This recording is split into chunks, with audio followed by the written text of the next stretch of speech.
Joining us now is Andrew Chen. He's the co-owner of 316, a powerhouse fashion brand here in the US, of which I am a customer. And Andrew recently did a video talking about the effects of tariffs on smaller fashion brands like himself. And so we thought that it would be great to actually have him on the show and to discuss. So the video you put out is 3 ways that the new tariffs will affect fashion brands like yours. So why don't you just break some of this down for the audience, Andrew, and tell us, as somebody who actually runs one of these businesses, clothing, textile, something that obviously there's been a lot of outsourcing on, will affect somebody like you. Thank you for the opportunity to come on today. And yeah, we're still trying to navigate all of this. There's a lot of uncertainty in the air. But the number one thing that we wanted to touch on was the increased costs that we face. We bring in all of our fabric for our denim, which we're denim brand. That's what we make the most of, from Japan. And the new tariffs we're looking at about a 24% additional cost on fabric that's coming in. I think something that's difficult for customers to understand, and we saw this in the comment section of the video that we posted, is that a $10 increase in raw materials doesn't just result in a $10 increase at retail. You know, we're part of a value chain model, which means that we buy the fabric, we contract a factory to produce it for us in the US, in San Francisco. So we are a made in America company. And then we wholesale it to retail stores around the world. These wholesale accounts are store owners. They have small boutiques in, parts of America, in Europe, in Japan, and Asia. And then they need to mark that garment up in order to sell it to their customers. And so if our costs go up by $10, in order to preserve our margins, we have to increase our wholesale cost. And then that wholesale cost needs to also translate to a higher retail cost. So that's why a $10 increase in just materials could result in a $40 to $50 increase once it hits market. And we've had a lot of customers calling that, like, that's greedy. Why can't you just increase it $10 at the very end and call it a day? And the reality is that, like, everybody has a business to run. We all have employees to pay. We have healthcare to cover. We have, in our case, we provide retirement accounts for, our small team. You can't do that if your margins continue to decrease. So that's a really difficult thing. The customer is going to face some sort of price increase, and it's going to be a lot more than just the straight raw materials that are coming in. A second thing that I talked about was uncertainty. As a fashion brand, we don't just design things and then release it to market. We have to design it. We bring it to trade shows. We have people pre-order garments, and then we go to production on it based off of whatever orders they place. That helps us to be more efficient. We're not just guessing at what to make. In these cases, we have to quote a price so that the retail stores can decide, like, is this something that my customers can afford? Is this something that I feel like I can present at a reasonable cost to them? Now, we already just went to Paris in January to sell our fall/winter 25 collection, and we had to give them prices on it. This is pre-tariffs. And so we produce garments in the US, we produce them in Peru, we produce them in India, and in Portugal. Mm-hmm. So Peru is the only one that's subject right now to the flat 10%. India has a 26% additional tariff. And the EU also is facing additional tariffs. So now we stand to have to pay more for that finished garment to land in the US than what we had quoted the price on. And that's really difficult for us because somebody's going to have to take a margin hit on that. It could be us, the brand. We could just eat it, and then we end up not making any money at wholesale. It could be the retail store. We might have to split the difference with them if they don't want the cost to go up too much. Or we might all decide, like, hey, there's no way that we can function as businesses, and we're going to all have to increase the cost. That's going to cause some stores to bow out of their commitments. That means that we now have to, hold extra stock and be more inefficient as a company. That means we're going to have to discount or offload it somehow. We try to be very careful with the quantities that we set. We try not to overproduce, but that's just unavoidable. We've already had some Canadian customers cancel orders this spring season because of the game of chicken that we played with Canada and Mexico just a month and a half ago with the 25% tariffs. There was too much uncertainty. They were like, hold our shipments. We can't take anything right now. Wow. They had already placed orders for fall/winter 25. I'm almost certain that they will cancel orders. And then the third one is just deterioration of overseas markets. What happens when trade wars begin is that other nations or other regions begin to try and find ways to cooperate because they need to get their products from somewhere. So in 2019, there was a free trade agreement that was established between the EU and Japan. And so all of our EU accounts are now able to bring in great denim and great clothing from Japan. This is the same country that makes our fabric. So they're very good at making, this niche product that we do. And if you're a retail store in Europe and you can buy stuff from Japan with no tariffs, and then you have to be faced with the decision of, am I going to buy from this American brand that's going to cost me even more than it did before? You're probably going to make your decisions accordingly. Business just goes in the path of least resistance. Of course, yeah. We spent a decade trying to cultivate this market in the EU, and we're finding success. And stores like the brand, they like the product. It just becomes cost prohibitive for them. So Andrew, let me ask you this. So I think what the president and his supporters and people say, this is good for the long term for the country. What they would respond is, it's short-term pain. Yes, we get it. We understand that this is going to cause issues for you, and it's going to cause potentially prices to go up for consumers.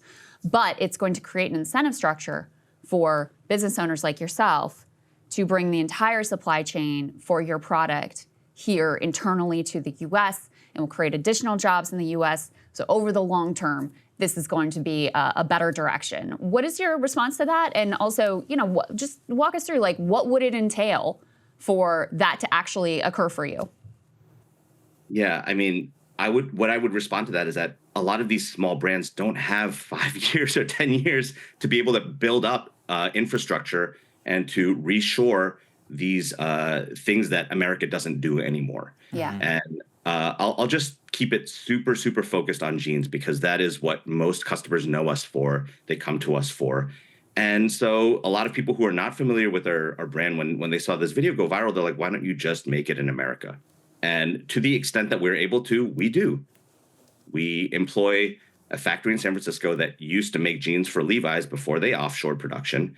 We entered there 15 years ago as the smallest brand there, and now we are their biggest client.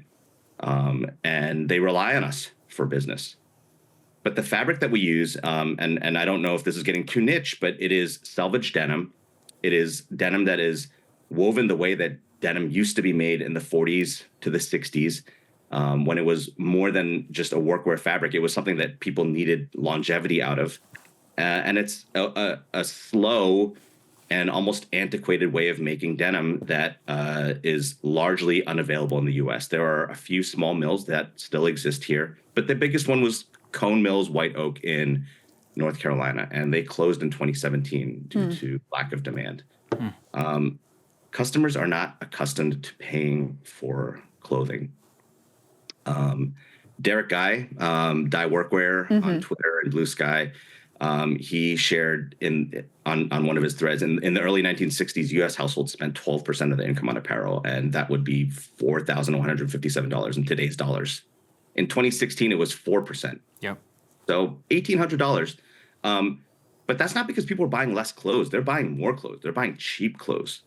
We're a niche brand. We're small. We try and make clothes the way that they used to be made. We pay attention to fabric, details, construction. And the best denim in the world is being made in Japan. It's not because they came and bought up all of our old looms. That's a rumor. Japan has a long and storied history of textile development. And they've invested into this industry. And there's also a domestic appreciation for that craft and that level of authenticity in fabric. And it's just not achievable at that level. And I know that may hurt for some people to hear, but as a brand, it's our prerogative to make the best possible product for our customers. And so it's not a matter of us being scared that this is going to cost too much. We just want to maintain a level of quality. And so there are no options for us. For a little story, about 6 or 7 years ago, an email came into our inbox. It almost seemed like a scam, but someone's like, do you want to buy all these shuttle looms? Shuttle looms are the looms that make this selvage denim. And we're like, there's no way this could be. It turned out that they were looms from the shuttered, Cone White Oak Mills. In order for this whole story to work, for us to offshore, you're asking us as a brand to come and buy looms, start a factory, start making fabric. We have no expertise in this. We didn't go to school for textile development. We don't know how to manage a factory. There would be so much inefficiency. We would probably mess up a ton. We definitely would have shut down. There's no way that this would have been an option for us. So basically, if you were to pursue this path of, I would just do it all in the U.S., you would have a lower quality product and it would cost more. It would, yes. If we were not going to go and open our own mill, it would not be. The product would not be at the level that we would want. And I think that's very important for people to understand, is that the administration is putting this all on you. They're not offering you any tax break. They're not offering you any relief for anything in the interim. And then even on the cultural point, I think this is so important, as you said about Japan. They have a literal decades-long history of appreciation for craft. They have a cost structure built in to preserve that. Their tax incentives, economic incentives, cultural incentives to build an entire ecosystem, which actually does produce something that many of the people who push this policy ostensibly want, a return to quality away from fast fashion. And so as somebody involved, and again, creating an extremely high quality product, something that I literally purchase myself, what are the headwinds that you are swimming against with the rise of fast fashion, which ostensibly is something that they're trying to stop and boost someone like you? Is this policy actually just going to perhaps increase the amount of fast fashion consumed, cheaper goods that people will turn to in a time of depression? Have you seen a reduction perhaps in demand, like you said, with Canada and Mexico? What is the net effect of all of this? Yeah, I mean, the only way, so we already talked about what customers are going to face. They're going to face increased costs. There's no way around it. I don't know when that's going to happen. I don't know when it's going to take effect. Even for us, I don't know when our next shipment of fabric is going to get hit. We have a huge shipment of denim that's supposed to land in 3 to 4 days. I don't know if that's subject to the new tariffs or the shipment after that. We're not going away, so we're going to have to take another shipment. But customers will face increased costs. For the brands, it's going to be difficult because every brand is going to have to decide whether they want to increase costs or lower quality, or maybe some metric that involves both of those two things. If they feel that their customers cannot stomach an increase in costs, they're going to have to reduce quality. They're going to have to cut corners in terms of the fabrics they use, the construction. They may have to move to a different facility, any number of things. So there is a cost all the way around. And we've already established that, it's not that people are buying less clothes, they're just spending less on them. And so I don't really see that changing. Yeah. Last question for you. Your video went viral. People who are trying to understand what this means for individual business owners, I think really got a lot out of it. I certainly got a lot out of it watching it. Are you nervous at all about its virality? Given, this president can be very punitive if someone is speaking out against him. You see the way that a lot of business leaders have made efforts to getting close with him so that they don't face retaliation. Is that something that concerns you at all in just speaking out on the basics of how this will impact your business and your future? I mean, I'm talking to the TL, so not too nervous anyway. No, it's been surprising. I think when we made the video, we just tried to speak from the heart, and we also tried to speak in a nonpartisan way. It was just hey, this is what's happening to us, and this is our perspective. There was no political leaning, I don't think, in the things that we shared. It was just the reality of the types of decisions that we're going to need to make in the coming weeks and months. We're a pretty small fish. I hope that, that we're not really attracting that kind of attention. But, I do think that people want to hear from small businesses like ours. Definitely. That are, we're actually really trying to, making stuff in America has been central to what we do. When we started making jeans in 2008, our first samples came from China. And they didn't come in construction-wise at the level that we wanted. So we went and we found a historic factory that had been making jeans in America for decades and decades. And they're staffed by, I don't know if I'm opening another can of worms here, but they're staffed by immigrants. The people that make your clothes in America don't always look the way that you think that they do. They're all legal citizens, but they all came to America with a skill set that America does not cultivate in a meaningful way anymore, right? I mean, I had home ec class in middle school. Maybe that dates how old I am. But I don't think that really exists anymore. People don't even know how to put a button on their shirt anymore. Yeah. So to expect this to come back and to expect American citizens to want to embrace these jobs if there hasn't been a high value placed on craft and manufacturing. It's going to be tough. Yeah.